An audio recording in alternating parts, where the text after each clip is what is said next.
Hello guys, ito yung buhay probinsya.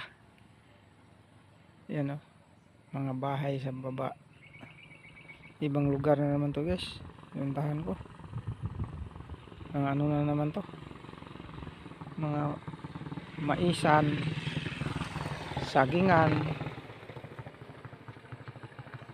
Yan yung mga bahay dyan sa baba.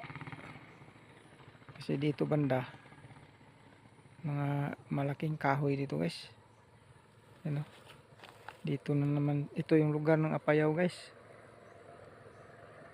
Yan, may mga punong kahoy pa. Kagubatan pa dyan eh. Hindi pa naubos yung kahoy dyan sa kakaputol. Yan.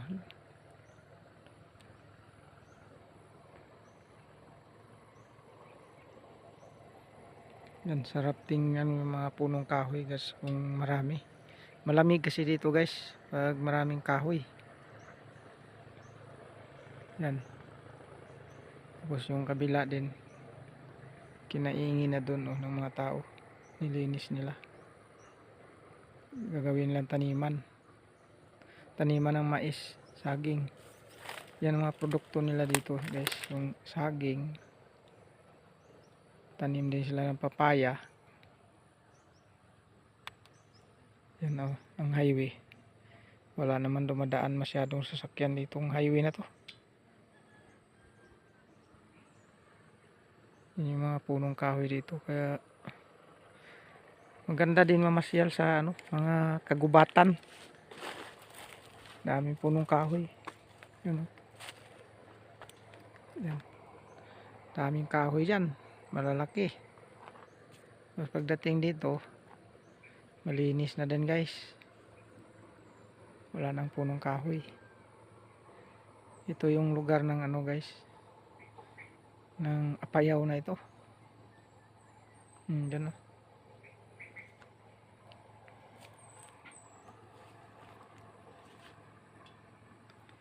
Yan mga bahay. Mga tribo nakatira dyan guys. Iba-ibang tribo. Kailangan mabait tayo dito sa lugar na to kasi magagalit sila pag masungit eh.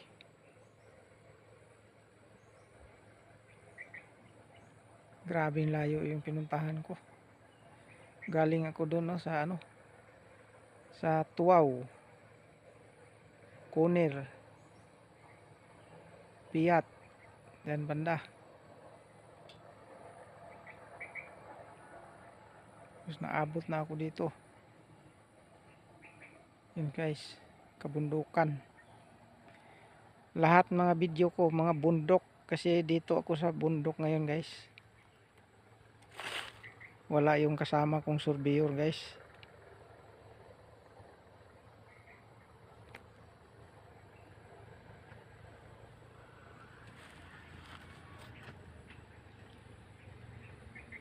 Layo kasi yung pinuntahan ko guys. Tapa ng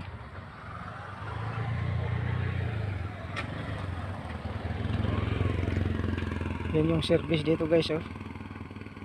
Yan, malakas yan dito sa kabundukan. 3 lang ang gulong yan oh. Pero simentado naman yung daanan. Maganda.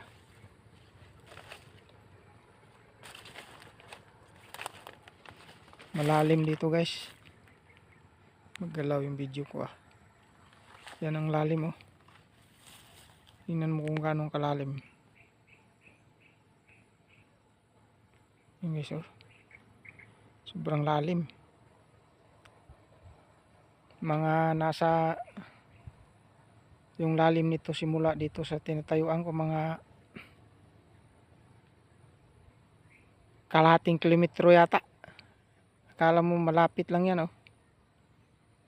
Sobrang lalim. Doon ako nagagaling yung mga bahay yun oh. Grabing lalim. Tapos diyan ang kalsada, daanan dyan paakyat. Ganun, papunta dito. Yan.